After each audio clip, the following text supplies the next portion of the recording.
Yeah, once again, yeah. So good morning, everyone, and welcome to Coimbatore Frontends July meetup. And for those who knew, this is a online. I mean, this used to be, physical meetup, but thanks to COVID, we all online now, and we were able to bring people from across Pan India and also, across global, not just audience, also speakers.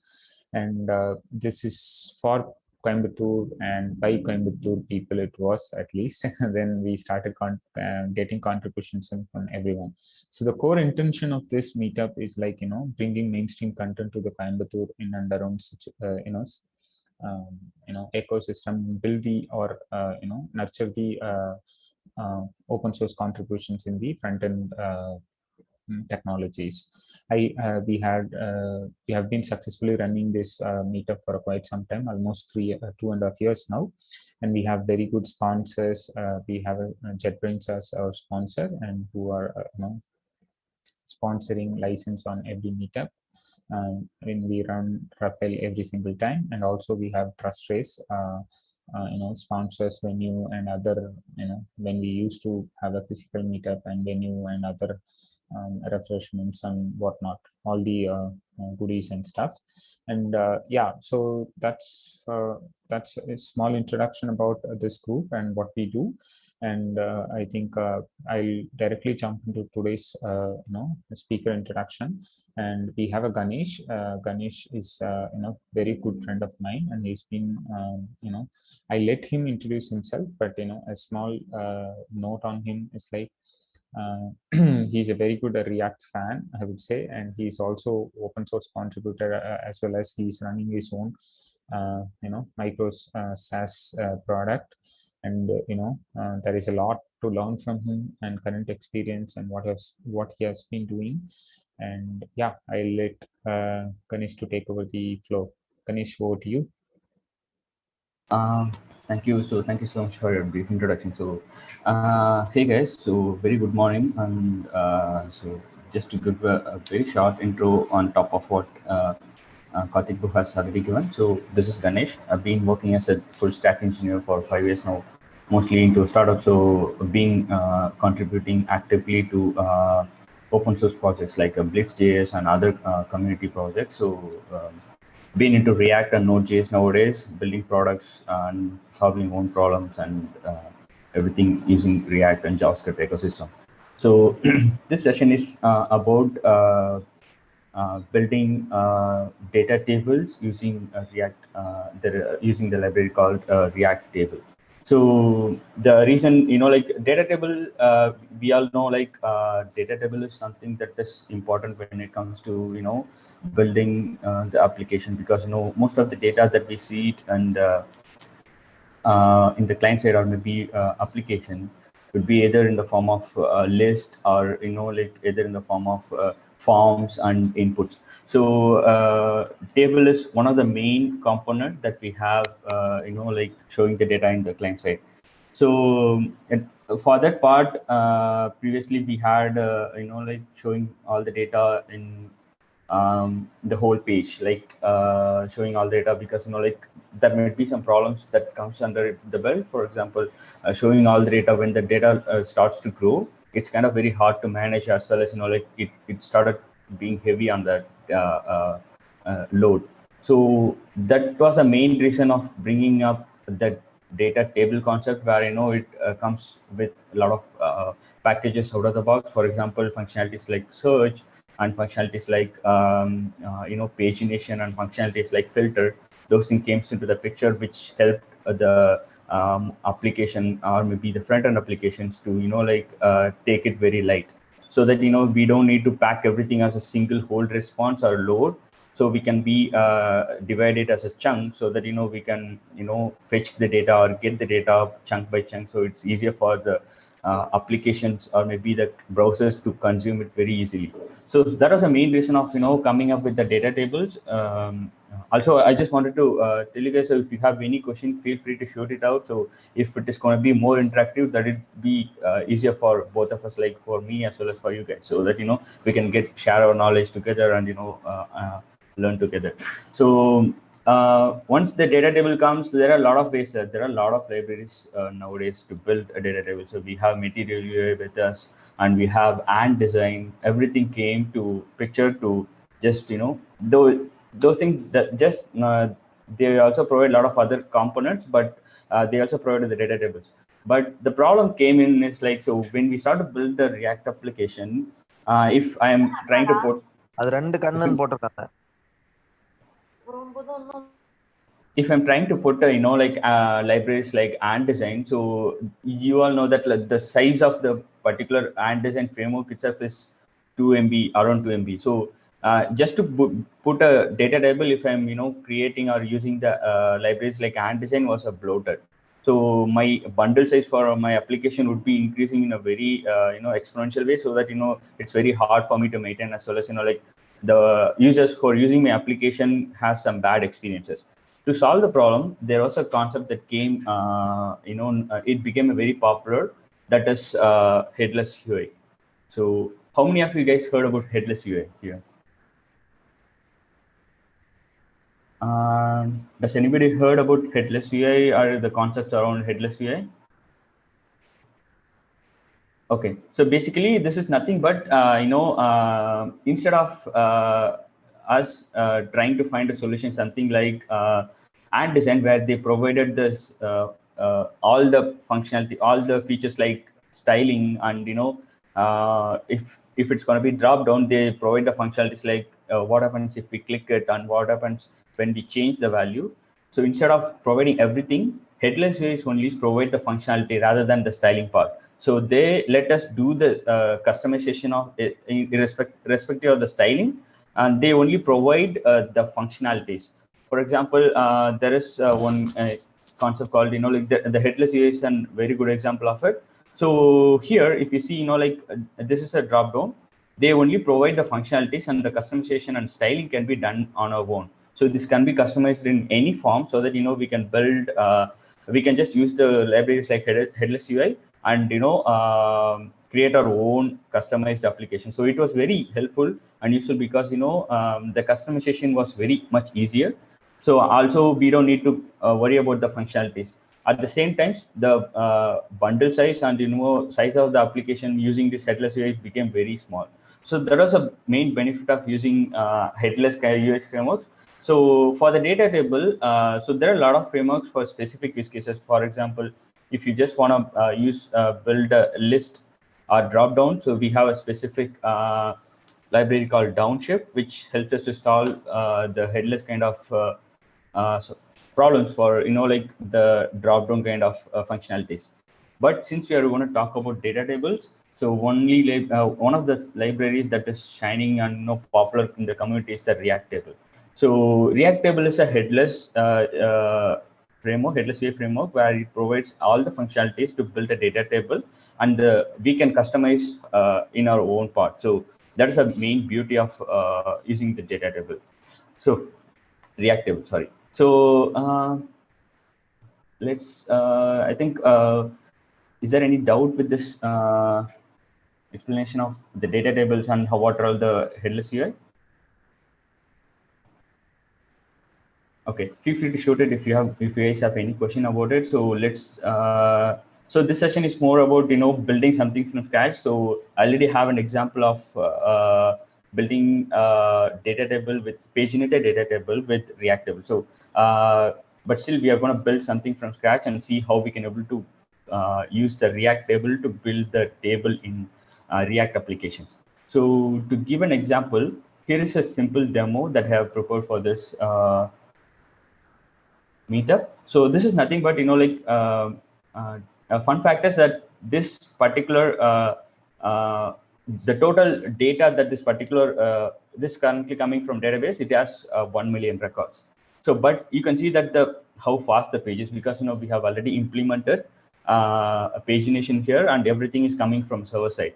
So every time I fetch it, it's gonna give me just the pack of data. So it doesn't fetch all the million records. It just fetch only 20 or 30. So every time I change it, so it's gonna you can see the page number will be changing. So at the same time, we also have a search here. So I can search it based upon the ticket here.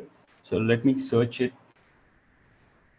So you can see how fast this is on, and you can see the page. So everything is built using the React table library. So let's see how we can able to build a basic React table, and on top of that, how we can able to paginate those data, and how we can able to build a server-side pagination, because there are two different aspects to it. So one is like building a client-side pagination, and then another one is like server-side pagination.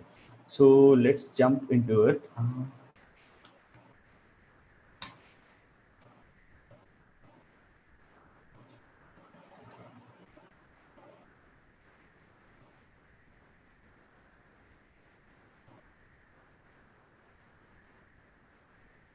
All right. So first and foremost, the initial step would be installing that React table package itself.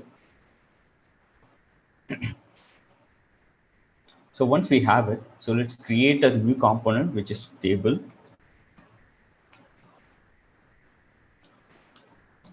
Here, I'm just gonna do some boilerplate stuff.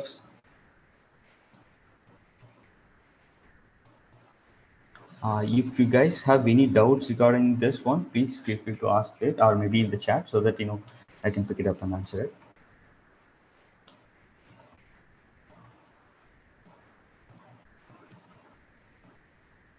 Okay. First of all, let's import the package itself. So how many of you are new to the concept of hooks in React? So is everybody is familiar with it, or if you guys need a introduction about what is hooks in React, I can give you the context for it. Yeah, we need it. Oh, awesome. Okay, so hooks is like previously when React introduced, everything was written in class components. So for example, everything would be class something like this. So in React, so they provided in the class component, so everything would be the life cycle methods. For example, it would have component did mount and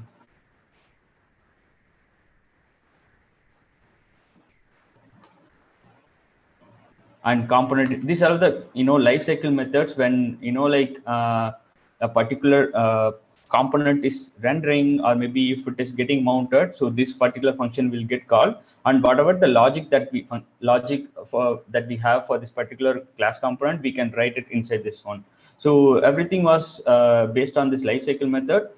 Since JavaScript is more of a functional based, developers were asking, like, hey, we want to write it as a function instead of class components.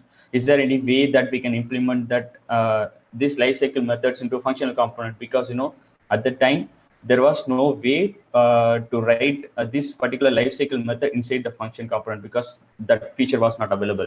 So the React team came up with a concept called hooks, where we can write those lifecycle methods into the functional component itself. So if I'm creating a function something like this, there should be a way I need to know if this particular component is getting mounted or manage the state inside this particular component. So to have those functionalities inside functional components, they came up with the concept called hooks, which provides us like way to manage those hooks, are like managing the state using useState, and managing like the rendering.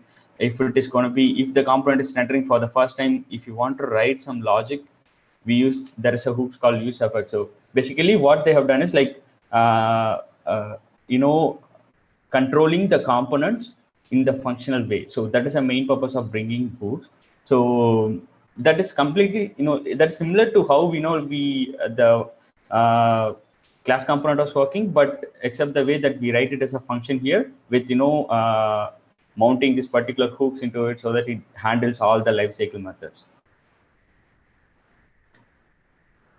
So is it clear? So do you need to go in more depth on it, or can we continue? You can continue. Okay. So since the React table provides hooks called useTable, that helps us to get all the properties and functionality that we needed to build a table. So the way to write the hooks useTable is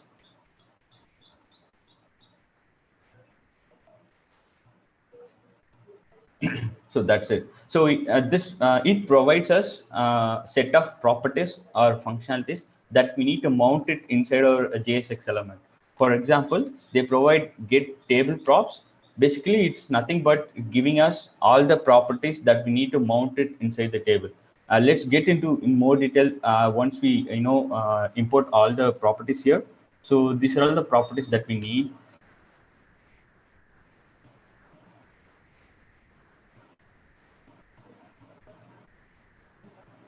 So the next one would be header groups, and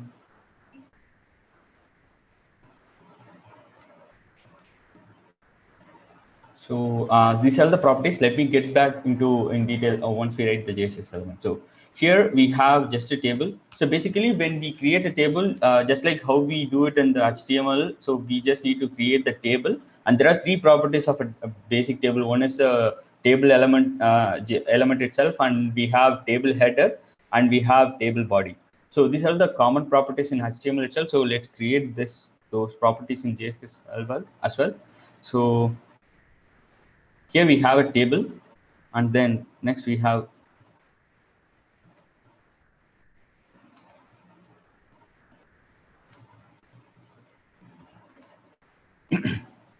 so these are the three properties that we need to have. So how the React table works is, since this is more about headless UI, try to mount that particular property into this JSX element. So for example, if you want to mount it, usually this is the way like we write to mount it. So this is basically a function which like if you are calling it inside this particular JSX element, it basically get the properties from get table prop function and add it into the table. So under the hood, so what happens is like this is how it will be. Let's say that the get table props provides us, you can see this is a function. So it provides us properties like area label, something like this, and style. So these are all the properties under the hood. It mounted to this particular JX.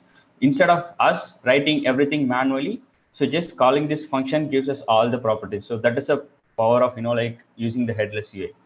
So it will provide a lot of other properties as well. So it could be like on change, on click, everything. So wrapping everything as a function and calling that function only gives us all the properties out of it.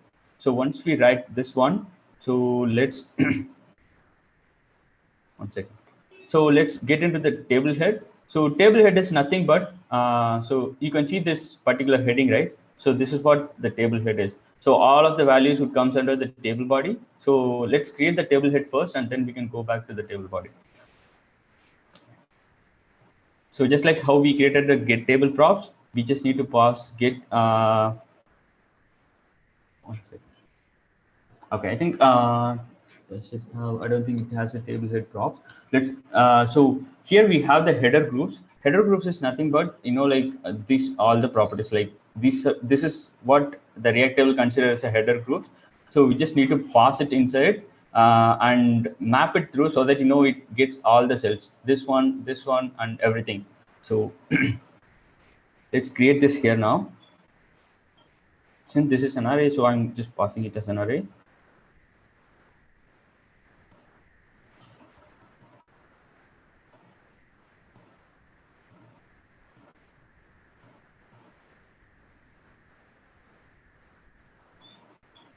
So table head would have everything is a row here. So the first one would be the row. Then we need to render the table th property here. So the table row would come, and this one needs to have a property. So this one thing that we need to be make sure that we mount everything correctly. So we just need to, it's better if we check the documentation for it, whether we have mounted all the properties, because there may be a chance that we might miss, but it's better to double check and see everything is mounted correctly. So here we are going to do the header group dot. So this one is going to give us all the properties like header groups props and header props and a lot of other properties. So currently the one that we are going to use is the header group props. Once we mount this one, so every header group will give us headers. So as you can see that header group dot groups.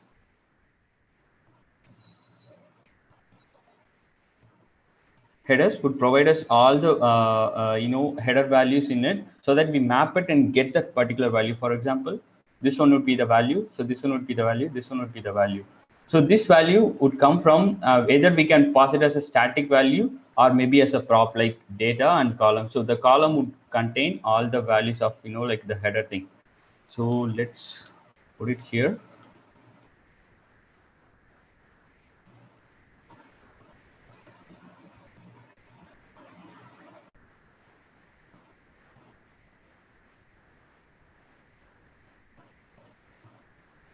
Okay, so all the table header would have, so this one would be for the header group, and now we have table heading. So React table also provides properties for it, so we need to mount that one as well.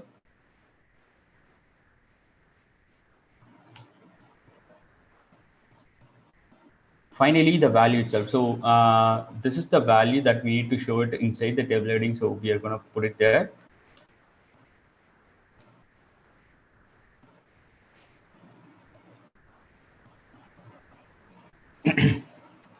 So we are putting the name header. So we will see how this name comes, where this name comes from. So once we complete everything there, so I will explain it afterwards. So now we have done with the table heading. So it's time to go back to the table body here. So just like how we map the table, get table props and header groups props, we have properties for get table body props as well. So we need to mount that one.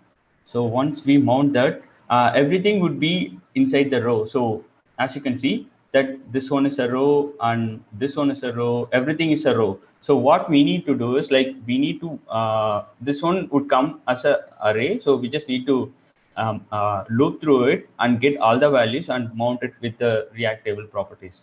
So that value we can access it from this rows here. So I'm just going to loop through it.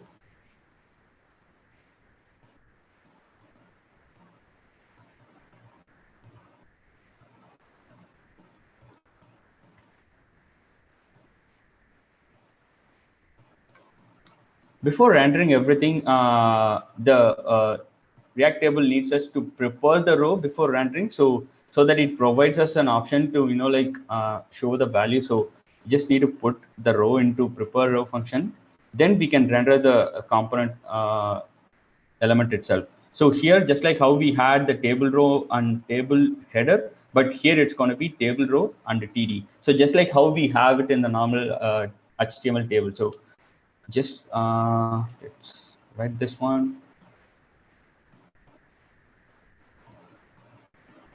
So every row would have a property. So we need to mount that one here. So you can see that get row props is a function that we need to call and mount it inside this particular row. So once we do it, so we have, so each row has a cell, right? So this one is a cell, this one is a cell, this one is a cell. So everything is a cell. So we need to find that values here. So row cells, and we need to map it so that it renders everything.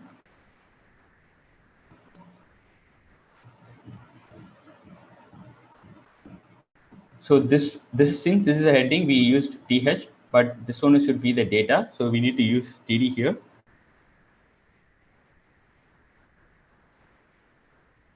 And just like how other properties, this one is also have cell props. So we don't need to remember all these properties. So once we tried hands-on, everything would be easier. Like everything is, like we can know what are the properties that would come. So also this is a one-time configuration. So if you're doing it as a higher order component, so it would be easier for us to use it across the application, so that you can reuse it all kind of data table. We just need to customize it based upon the style, so that you can pass it as a dot props here, so that it can be customized in any way or something.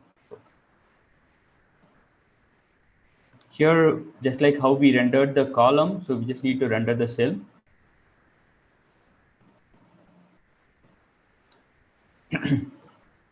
So far we completed the table itself. So we just need to pass the data and column so that this values can come from our main parent component, or maybe wherever we use the table. So I'm just going to pass this value.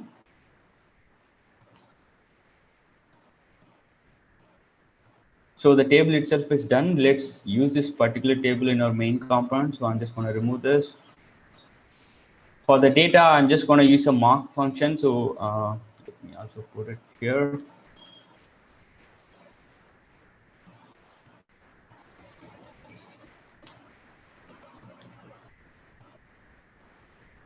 Let me create that function. I've already prepared the util one, so let me just add it here.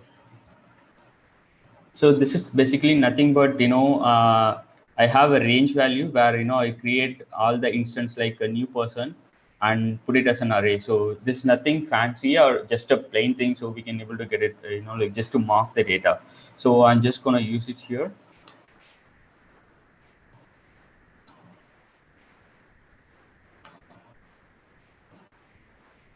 This one would provide us a function called make data, which returns us all the data that we need. To have those values, I need to put it inside the state so that I can access it. Let me quickly do that.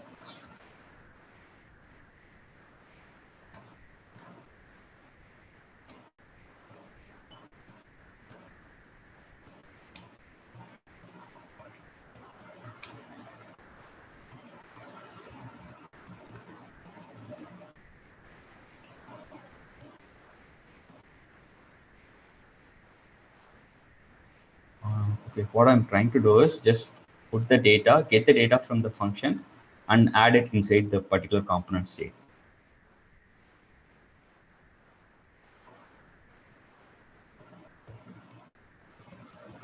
So now the mark data would be available in this variable, so we can access this particular variable across this particular component, across our component. So now we have data.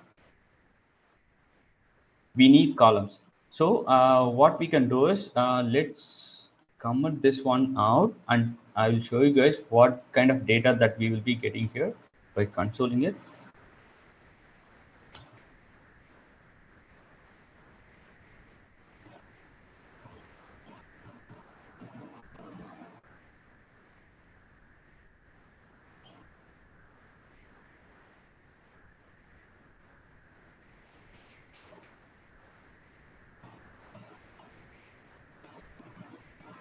Okay, so here we have the data.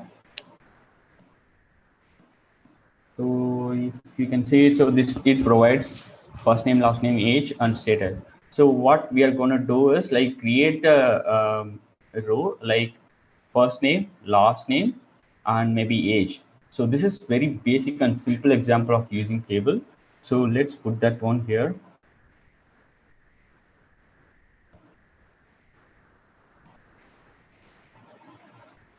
Create a variable called columns, and since this is multiple columns, so it's going to be an array of values like header. So this one would be the name that we need to show it here. So this, if you are putting name, whatever the variable that value that we put, so it's going to show it here. So if you put name value, so it's going to show it as name value. So hello. Yeah. I'm wondering why we putting like why we making states so that we can directly pass through the data, right? Yeah, we can directly pass it. So, but just to like maintain it here, so I'm putting it. So, but we can directly pass it just to avoid the re-rendering thing. Okay. So I'm just gonna put it. If Okay. I'm gonna put it there, so it's gonna re-render everything. So. Okay. Yeah, but for this one, we can directly put it just for an example. But when it comes to... Okay. I thought that's simply mark data, right? So I'm wondering why we're putting state. That's why okay. So yeah, sure, no problem. So let's create the. So there are two major properties with the columns. One is the header itself, and next one is the accessor. So header is something. If you go there, so we put it something like column.render this header, right? So this is the name that we need to use it here. So header is a kind of like a keyword, so that we need to use it as it is here. And accessory is nothing but the value that comes inside the data. So in the data, if it is first name, we have to use the exact same style and variable name here. So if it's going to be, like just a name,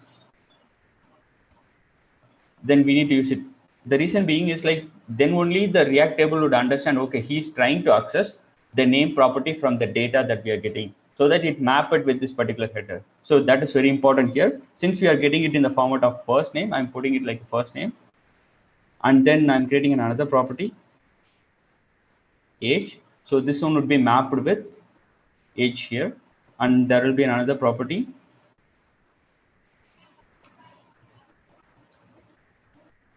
status. So I'm mapping it with status. So now we have the data and column. Let's try to put it inside our table component itself.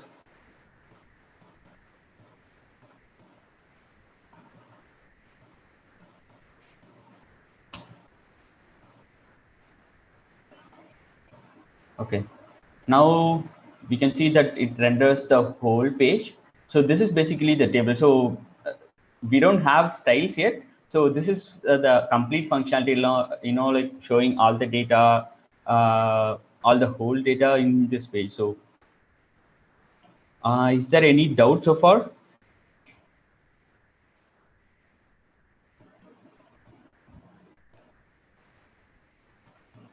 Okay, feel free to shoot. So I'm shoot your questions so that I can answer it, or maybe we can proceed with the next stage, which is the pagination. Can we proceed with the paginations, or is there any doubt that you guys have? Cool. So so far we have the table itself, so which is really basic. So we can just proceed with like we can't just show all the data like this, because it's kind of like a there are two problems with it, with this approach. One is like it may create a bad user experience for the user, and the next one would be the data load. So once the application starts to grow, like I said, showing all the million records of what I have is really difficult. So it would also hang the client side application, and it would like not render at all. So to solve this problem, what we can do is like we can create pagination. So let's start with how we can able to proceed pagination with React table. So far we have a very simple very simple table here. To add something on top of the functionality, so React table provides a very cool way. Like we just need to use hooks inside the hooks, so that it would give us all the values. For example, so React table provides a hook called use pagination, which we can use it inside the use table just to bring it in that particular pagination functionalities. So what would happen, like using this particular use pagination, it would give us a few properties. So one is like for the pagination, we all know like there are few properties that are important. One is like we need to go to the next page. We need to come back to the previous page, and we also need to show total page size and what's the current page. So these are all the data that we need to have. This one would be we need a function for going to the next page, and we need a function for going to previous page. So using this particular hooks, it provides us all the properties out of the box. For example, they provide a function called previous page, which we can call it inside our button on click. It also provides next page. It's still the same, like it will go to the next page. Also, they provide two Boolean variables, which is like check if it is possible to go to the previous page. If we are in the first page, there is no way that we can go to previous page, because based on the Boolean value we can hide this button. So also, like if you are in the last page, we need to hide that next, because we can't go further from there, right? So it would also provide a property called can next page, something like that.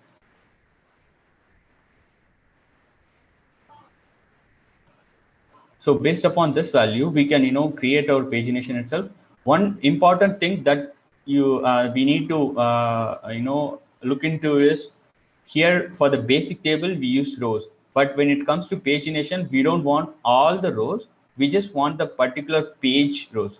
So to access the particular page, for example, the page can be of 20 elements or 30 or 10 elements. To access the current page, we just need to get the page here. So I'm just putting it here. Instead of rendering the rows, we need to render the page, so that it would just render the particular page rather than rendering all the elements. So I'm just removing this one here. So if we see, so if we see now, it only renders 10 elements. The reason being is, like, default page size that React table provides is only 10. So since we are rendering only that page, it's only rendering the 10 elements. So that's the main reason. Is there any doubt in this? No. Okay, thank you. So now we have the page. So it's time to implement the pagination concept, like next and number of pages, etc. So for that, we need to create. Can we have more than 10 elements in one page? Sure. So that's a very good question. So there are two ways to it. One, we can pass it as a props, which is like defining default page size. Let me add that functionality before going to that one. So pagination use table provides a function called set page size, which we can use it inside to set the particular value. For example, let me add. So whenever the default page size changes, I want to update the page size in the table component. So what I'm going to do now is I'm adding an effect. So that would take the default page size value that comes as a props and add it inside this.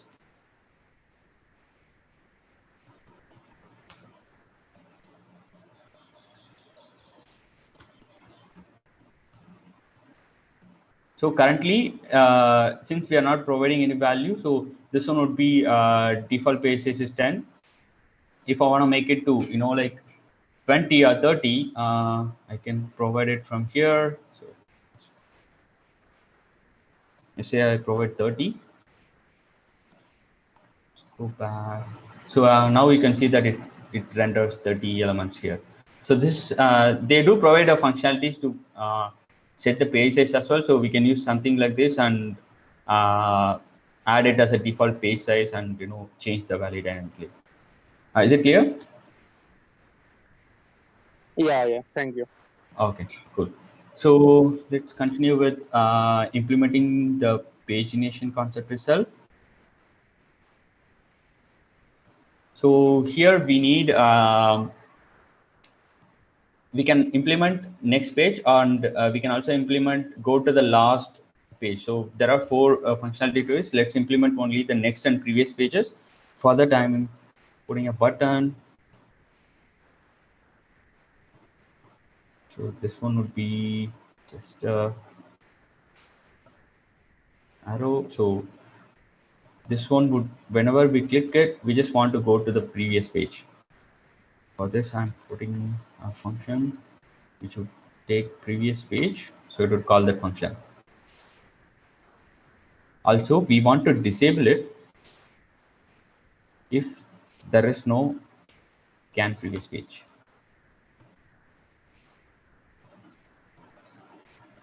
So now it is in the first page, we can't click it. So let's implement the same kind of logic for the next page.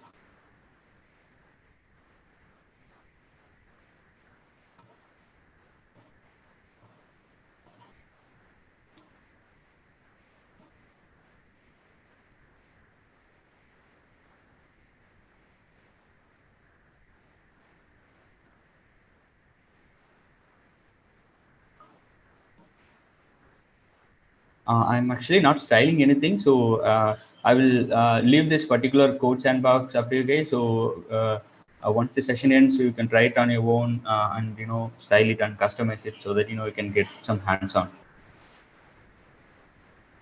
And one thing that we need to have is what is the current page that we have. So that is another important thing.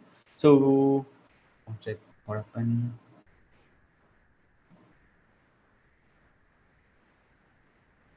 Sorry, this one is not a function. This one is just a variable.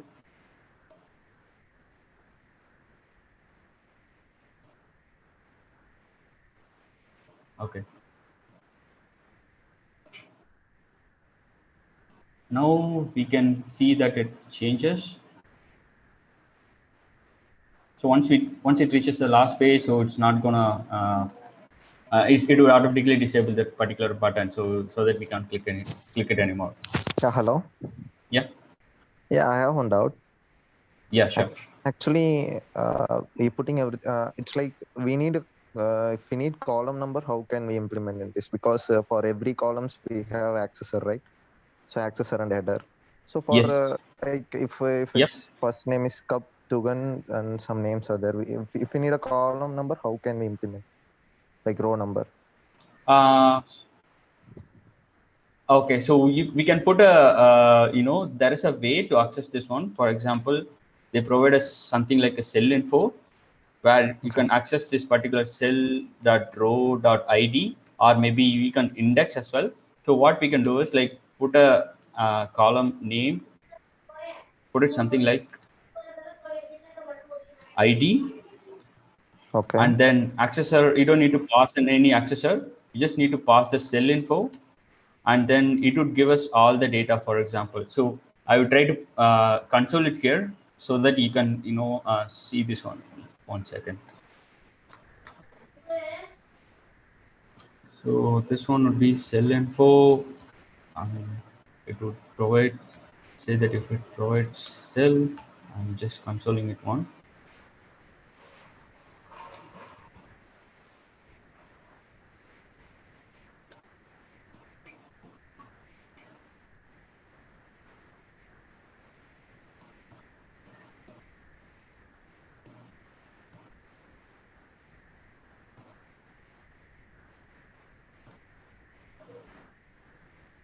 One sec.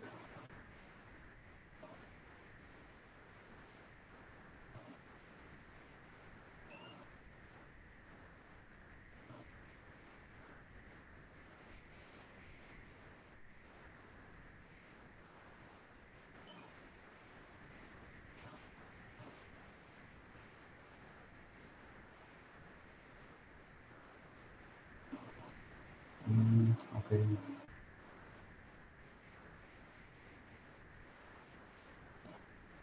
I think it is not showing. Let me just show it in the doc.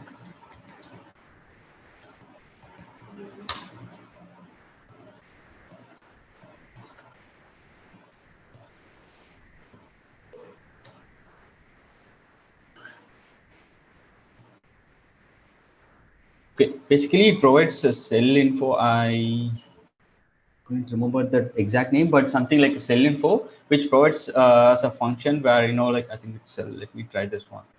So it provides us all the values of the particular row, so that we can either put the index, or you can use an ID. So if you are passing an ID, so it would give us give that particular value as a column. Okay. We can continue now. It's clear for me. Got it. So we were at okay. So we were at the page number. So we need to show what is the current page and what is the total page size. So to access that particular value, we need two properties. One is one second.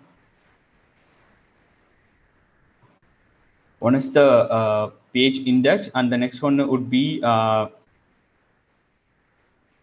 there is a property called page options that would give us what is the total page size. Page options. And the next one would be page index. So to get the current index, use table, React table internally has state. For example, if we want to access the state of a particular table, we can do it, like access via the state. So it provides us some information like what is the page index, what is the size of the page. So this one, either we can use this page size, or maybe we can use an option from page options to access the total size of the page.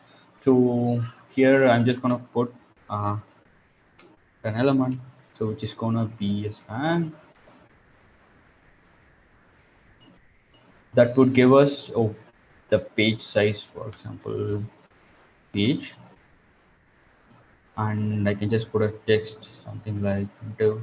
Oh, okay, I put it as strong so that it's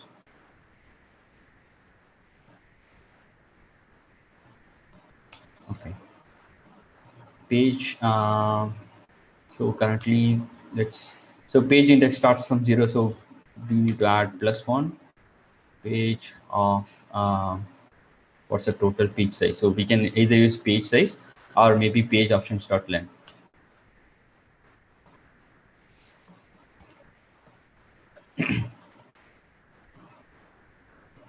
So now you can see that it shows what is the size of the page. If I'm changing the default to 10, it's going to give us the page size. So every time it changes, the current index changes, so that we know which page we are currently in. So we can also put a lot of functionalities on top of it, like go to the particular specific page, things like that. Also, we can put it like go to the last page exactly, and there are a lot of functionality that we can able to build. But for most of the use cases that I have encountered, the common one would be like having a page number and what is the total page size, and go to the next page and previous page. So there's also another functionality that is implementing search. For this one, we before starting the search, it's better if we go to how server-side pagination is implemented, because what we have seen so far, everything is client-side pagination. But if you want, let's say that the API itself is paginated and we want to integrate that one with React table, there's a different way. So let's see how we can able to do that one. So is there any doubts or that you guys have with pagination so far, client-side pagination?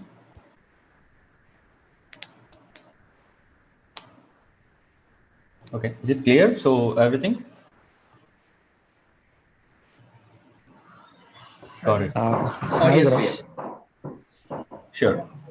Hello. Yeah. Can you hear?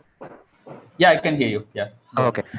So I have a doubt. Like when you add another column, like which has an option to delete the particular row. So that row has a dialog.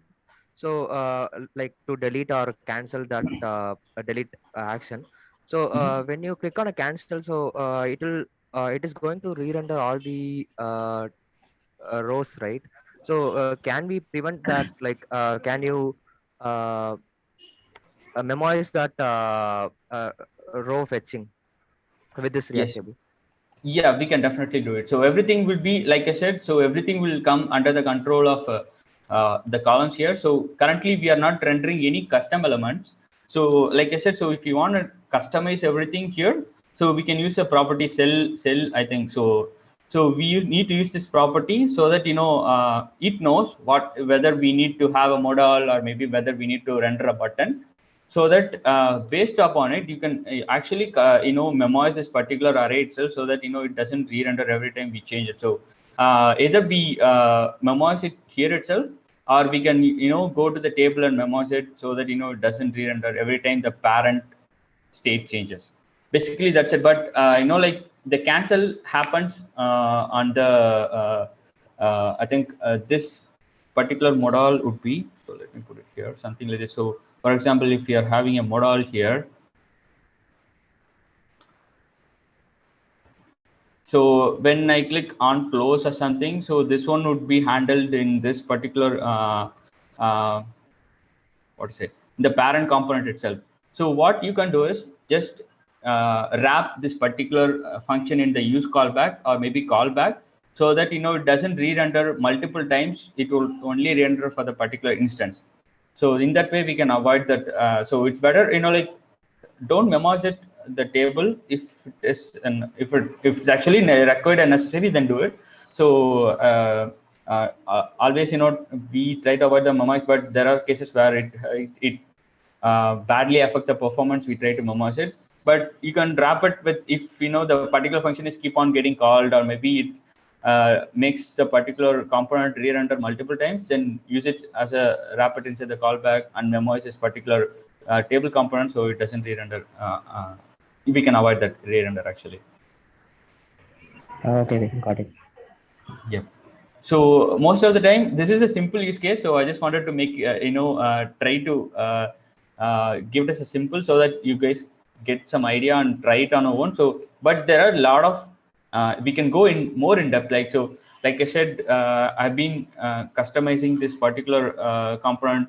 Like you asked, there are a lot of use cases where I need to render a drop down, and there are cases in my current company where I need to render a drop down in the header itself. So it would have a filter functionality.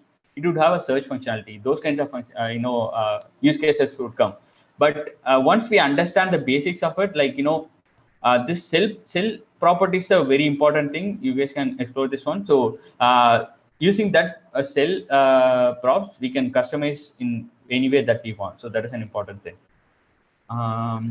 Okay, so let's start with the server-side pagination without any further delay. So let me show you guys how it is done. So I am bringing in up the code because this one is having the API itself.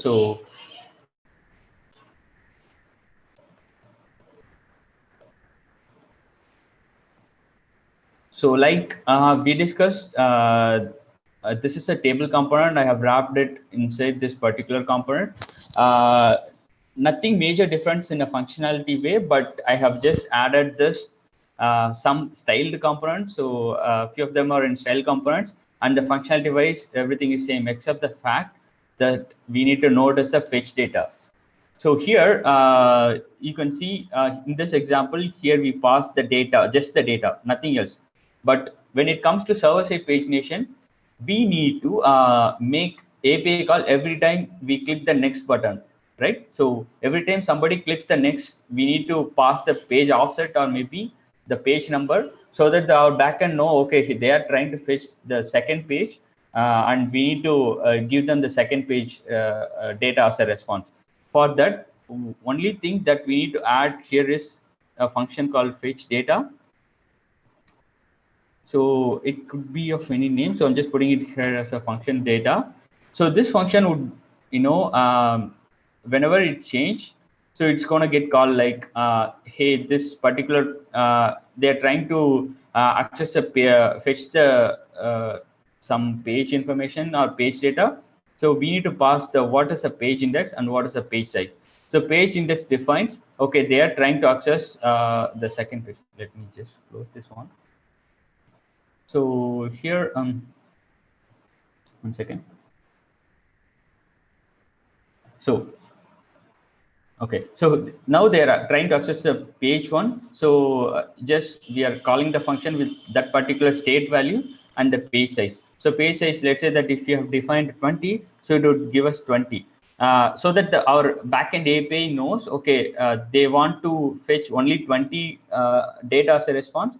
So it would limit to only that particular 20. So the same goes for the page index. So if you're trying to access the first page, it would try to skip the first 20 elements, 1 into 20. So so those things, those kind of logic would go to the backend rather than we defining everything in the front end itself. So once we have this, this is an important thing that we need to note here. So this fetch data would go would be something like this. So here, like you asked, Homan, so what I've done is like I have wrapped everything in the callback just to avoid the re-render. And another, so it provides the page size and page index. So an interesting fact here is I'm defining, I'm using a reference. Just, like I know which particular instance which particular current element that I'm trying to fetch. Like, for example, to avoid the re-render or maybe avoid the confusion of, okay, so I'm trying to fetch the 15th page, but if I'm not defining a reference or something, so it will try to fetch the first element page. So just like how we have the key element in the array loop in the render. So basically, I'm trying to say here is, let's say that I'm trying to fetch the 20th page. To make it understandable, or maybe to avoid the confusion with like which page I'm trying to access. Sometimes if I'm not defining this particular reference, it would try to fetch the first page. So to avoid that confusion with our render, so I'm trying to use the reference and use it if it is actually getting increased, then try to fetch it. If it is not, then don't fetch it. So and I just tabbed it inside a function, and this one would be just an API call to our backend. So you can see that it's making a fetch call and get the data and put it inside our data property, data state. That's it. So the main part that we need to note here is this particular function, and this one would be making an API call along with the page size and page index. So you can see that limit skipped, and I have also added the search term, so that whenever somebody search it, we can know, okay, they are searching it. So is there any doubts in it?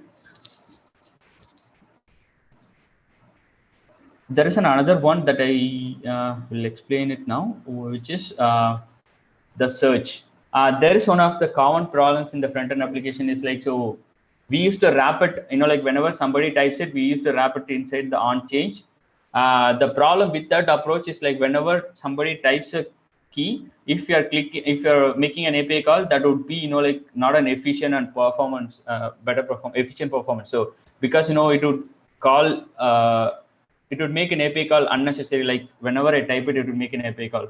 That is actually not much efficient, and it would eat up a lot of resources. To avoid this one, what I have done is like I have already added just like how I added the on change, but in the function I try to wrap it inside the debounds, where it would just make like update the particular search term which is in state only after like some delay, so 1.5 seconds, something like that.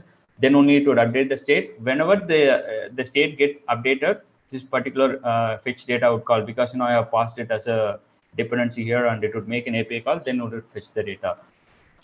For example, so if I'm typing very fast, so it would make only after I type, so it would just wait for a few seconds, and then it would make an API call. So this is about the search, and this is about the server pagination. Any doubts, guys? So for this particular one, or maybe in the pagination, or maybe React table itself.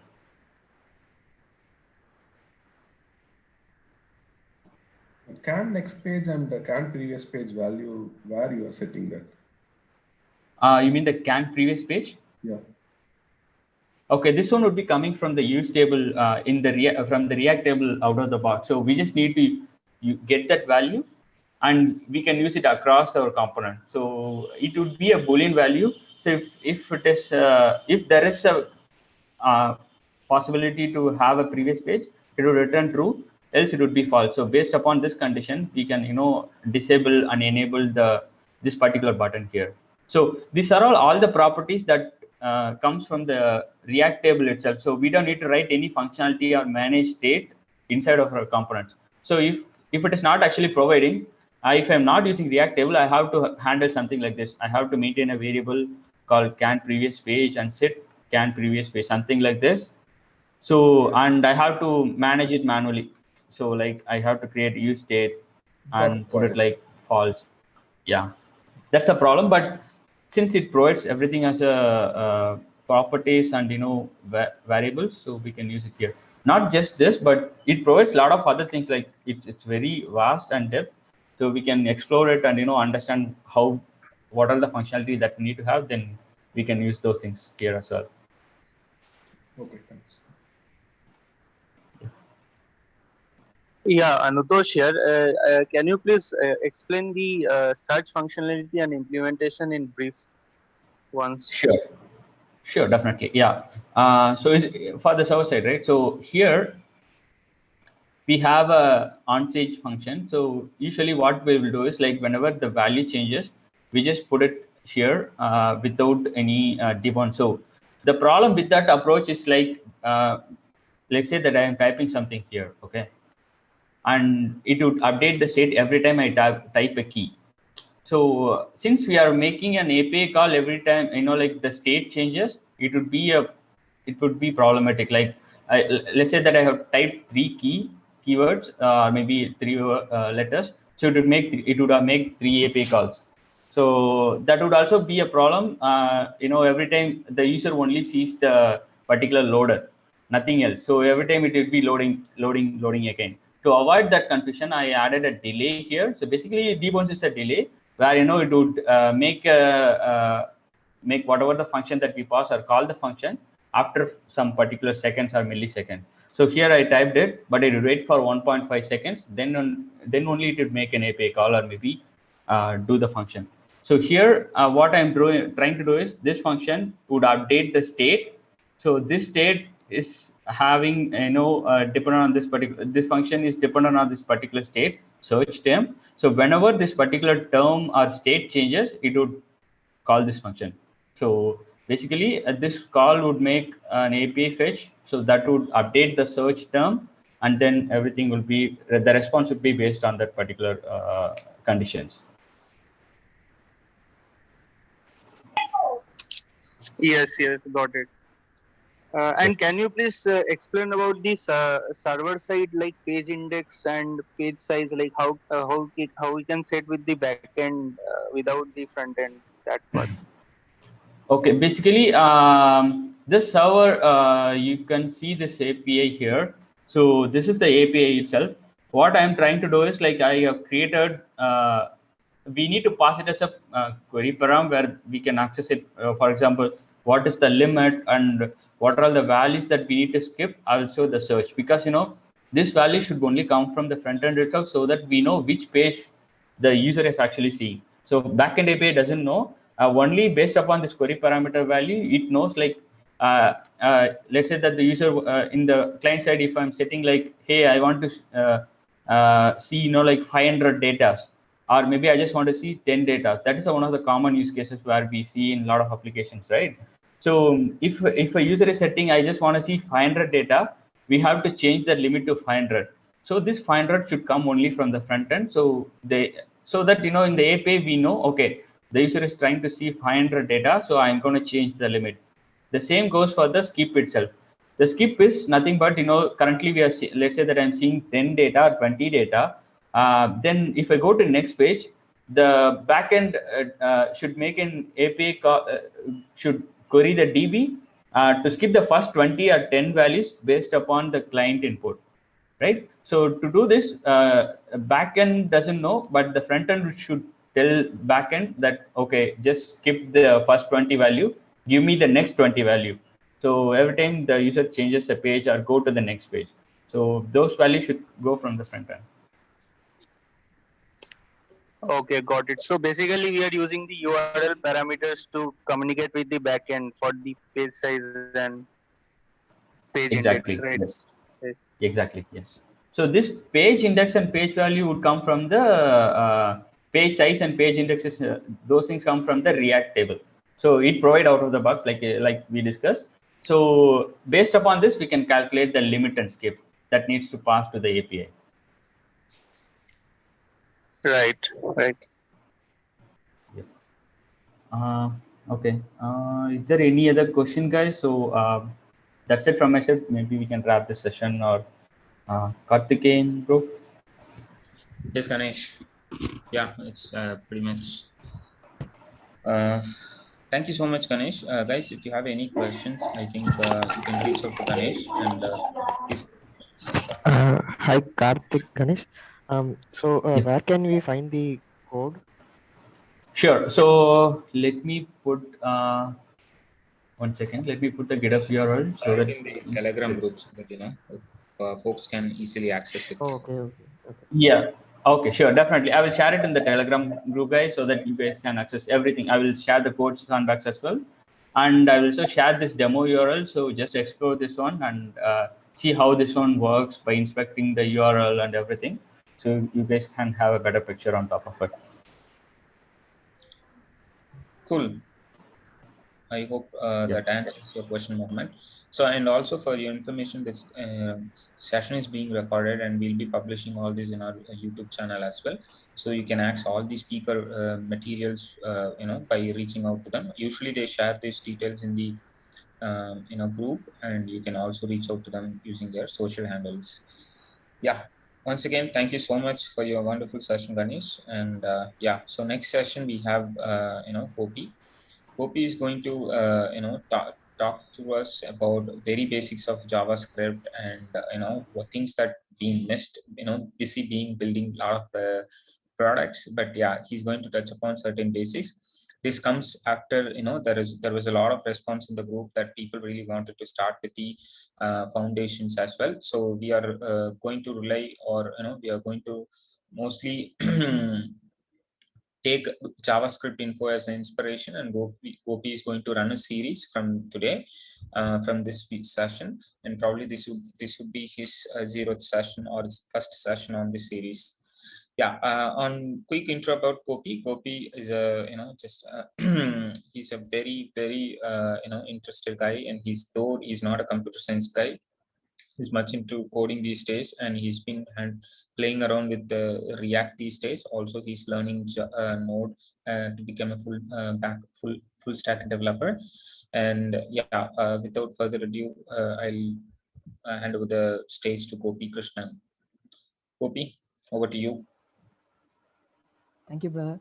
So actually, I'm Gopi Krishnan. I'm completed my BE in Cognitive Engineering College this year only, and I completed internship in Cognizant. So I'm very much interested in front end. Like you people, I'm also a learner in this class. So we will discuss about the basics of JavaScript. If you people feeling something is wrong while I'm telling means, definitely say me. Let's learn together.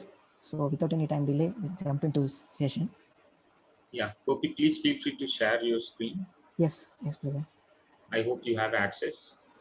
Yes, so 1 minute. Yeah, take your time. Just let me know if you have any. Okay, brother.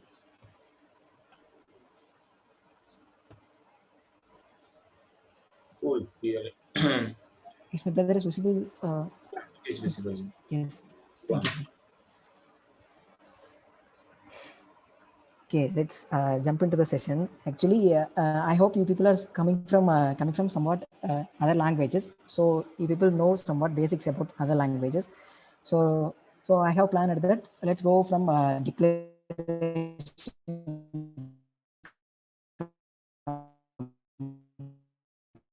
comparisons. So when with other language, then it will be easy for us to learn something new. So I'm taking here JavaScript environment, and I'm here taking a C programming environment. So here I have declared one variable let a. So let's don't worry about this let. Is am I audible?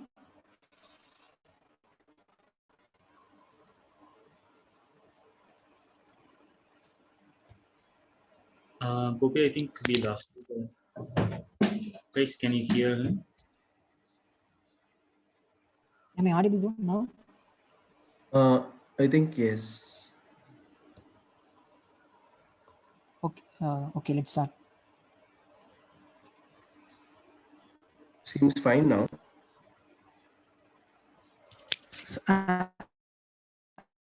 Actually, I'm able to hear you people. Am I audible? It's somewhat breaking. Gopi. Okay. I think the voice is breaking. So I think now it's be fine. I think so.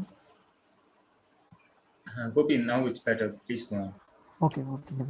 So actually, in JavaScript environment, when you declare any variable like this, don't worry about this let. We have to. In upcoming lectures, we will go deep dive into it.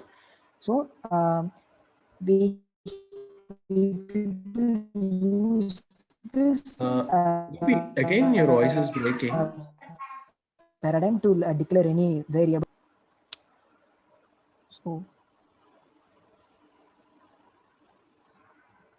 now it is clear, brothers.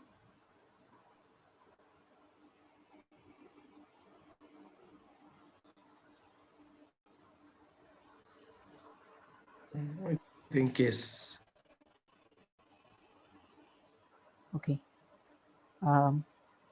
In other languages, in C languages, we used to declare any variable like this int a. So when we compare this, when you declare any variable in JavaScript, what JavaScript will offer us means, hey developer, you allocated a memory for a, store any data type into it. But in C languages, you obviously know that you allocate a memory for a, it is allocated for integer. So the program will say what the program will say means, so I will accept only integer from you, like that. This is the one super special case when you compare a JavaScript with any other languages. So let's jump into what is meant by let here. So actually in JavaScript, let means keyword. There are 3 types of keyword in JavaScript. So we will in upcoming lectures we will go deep dive into every keywords.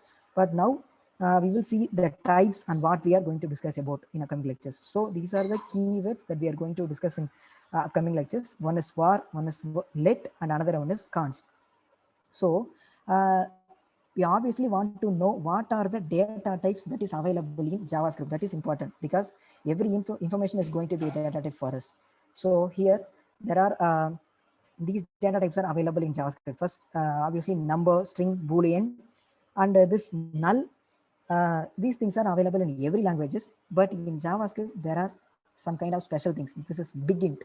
So if you're people going to allocate memory for somewhat big number larger than the 2 power 53 something, you obviously know that before when you are declaring any variable, you know that means then you want to declare like this. After the number, you want to add n at the end of the number. So what JavaScript will do means, okay, this is a number is coming under the data type of big int.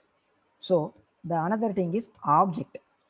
So object is in JavaScript, object is the heart. So object is very, very important. So why? Because everything is object in JavaScript.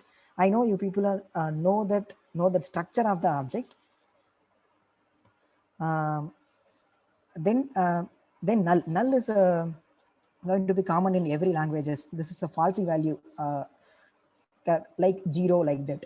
This is the new thing that is available in JavaScript, undefined. What is meant by undefined? Actually undefined is also like null only, but it is used for used like a placeholder. We are going to see some how JavaScript allocate a memory for us for our program, like that. In the JavaScript will allocate a memory for our variable and initialize with a data type called undefined. So actually, if you're people going to declare any variable means, you obviously use null, but undefined is a somewhat different when you are comparing null. This is a new thing. And then the another data types available in JavaScript is symbol. Okay, I know you people are know about this.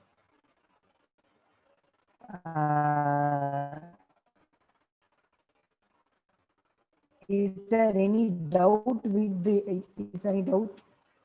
in this page?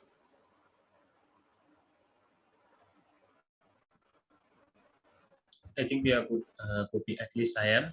Guys, do you have any questions for Gopi?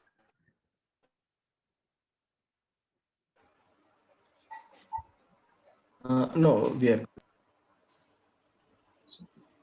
Yeah. We are good.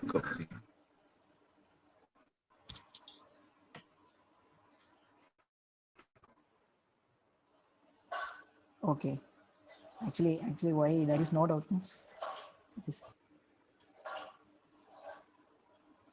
Okay, let's jump into this main picture. Why I picked this global execution contest and these stuffs means, I want you people to think what I am thinking when JavaScript see our JavaScript code means what JavaScript will do. That is the thing we want to know before deep diving into any JavaScript concepts. That is important. So we are taking this as an example code for our project. I mean this session. Okay. So when you have completed writing this code and you are trying to run this program in browser means, so what will happen? What will happen in browser? So actually there are one super thing is going to happen now. What it means, that is the browser will create a global execution context for our program first. Then there will be two different allocations. There will be two different phases in our global execution context. One is this memory phase, and again one is code running phase. So here in this memory phase, what the JavaScript will do means, in our program it will take all the variable declarations. I mean, this person, this dummy var, everything is going to allocate it like this. See, there is another thing I want to say here. When this global execution context is created, there is Gopi, again your voice is which is breaking. global object only, but there are lot.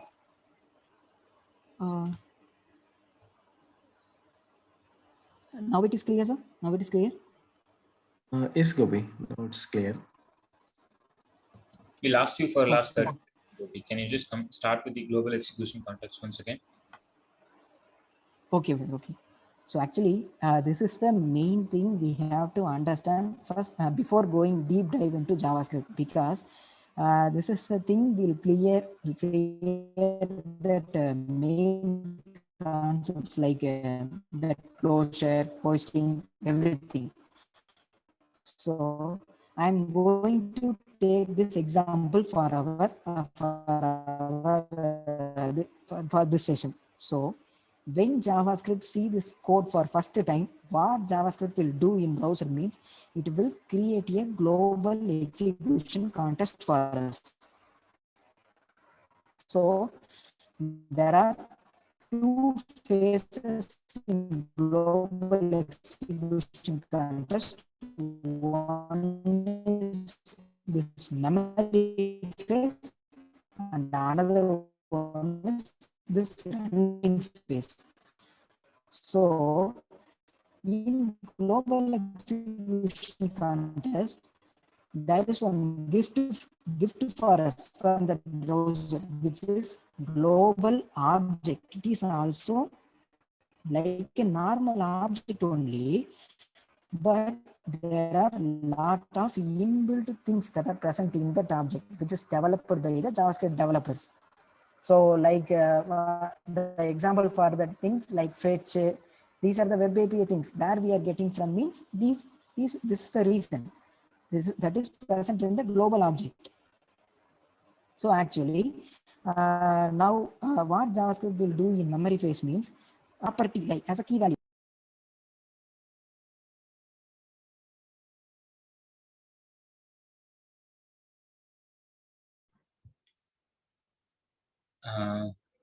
Guys, give me a second. I'll try to reach out to him via mobile. Hopefully he's not still talking to the screen. Yeah, he's back. Gopi, you're on mute. I'm really sorry, guys. I don't know why my internet is performing this. Now am I audible? Yes, you are. Yes. Without further delay, we start our session.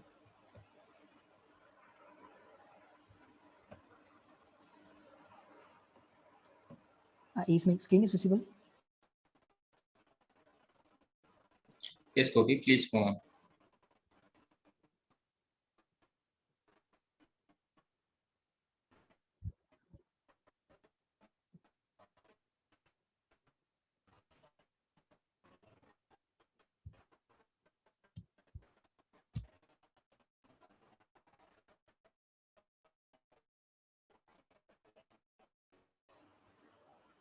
What JavaScript will do in this first line is, it is going to take that global object called that same name, person1, and declare a don't definitely don't execute that. It will create a property and copy the function into the same way the dummy var also go undefined data type. So now there are in our code there is no variable left for memory allocation phase. Then we are jumping to code running phase. here, what the global object, what the JavaScript will do means, here we have first allocated with undefined no. So here JavaScript will allocate what the variables we given for our variable. So here we give 10. We gave 10. So here the 10 will allocated for that property. And here that sum. Here the sum property, nothing will have this line dummy var and it initialize the variable 36. Then in this line, somewhat is going to happen interesting. This is some person here. What is happening here? Here is a function invocation. So,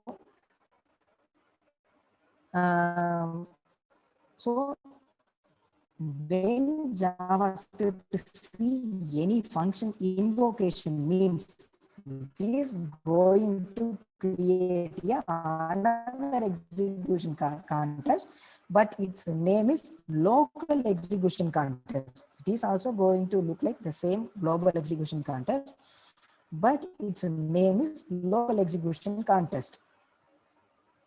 So when JavaScript enter into this function, what it will going to happen means what so the same here also the variables, here are the variables present in that particular function is go.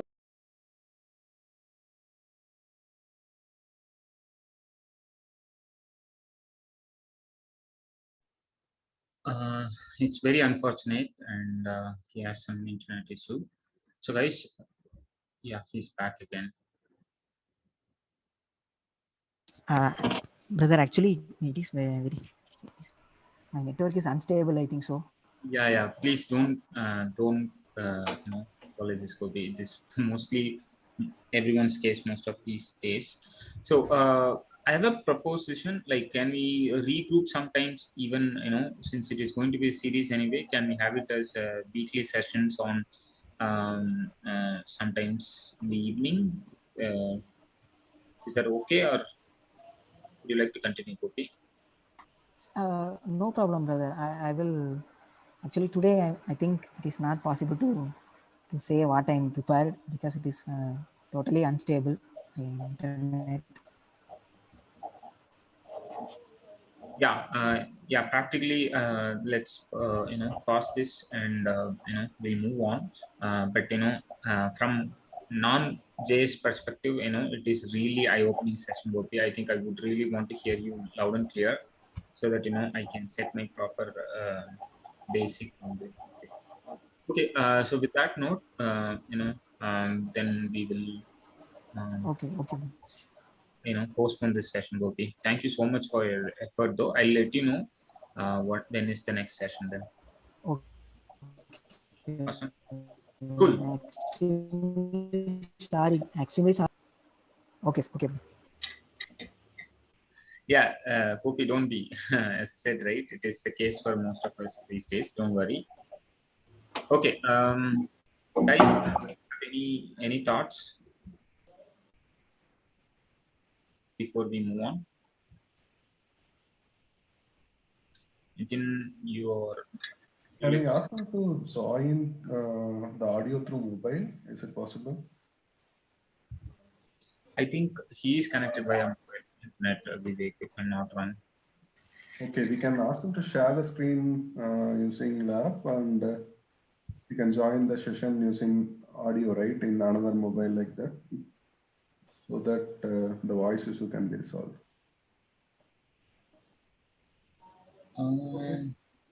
Actually, sir, I have tried with my sister mobile also. I don't know here it is raining, sir. So that's why I'm not able to connect. I think so. Okay, Yeah, no worries, Gopi. And the meetup but is again, I will. And of course, I'm not letting you go anywhere as either, right? So we'll be right back you know, in the next week or so with the you know, proper stable connections. Okay, brother, sure. Yeah, because whatever you're saying has to be heard loud and clear, so that it you know, going to give a lot of values to all of us. Cool. So guys, Yes, brother, I have actually prepared a lot of things. Indeed, I know, Gopi.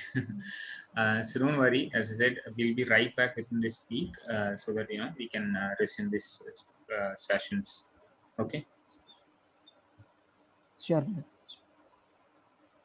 Wonderful.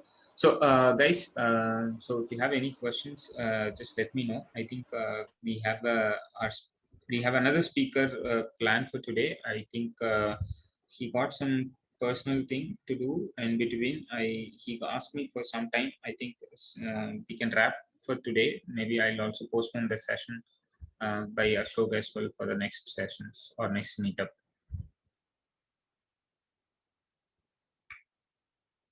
Guys, you have any other thoughts, questions? Nothing from my side, Karthikeyan.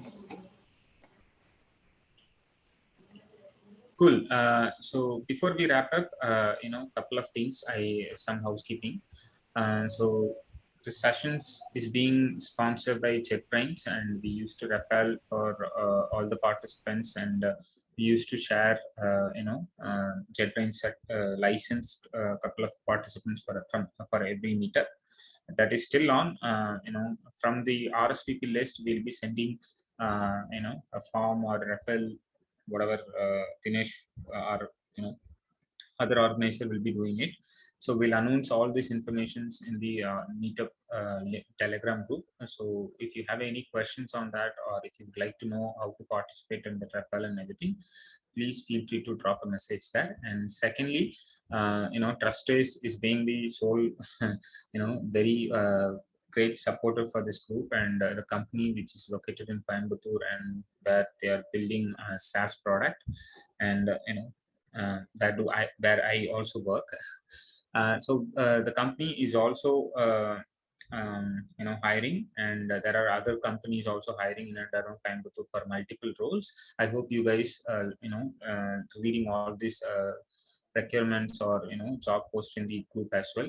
Feel free to network with people, and yeah, that's pretty much I had.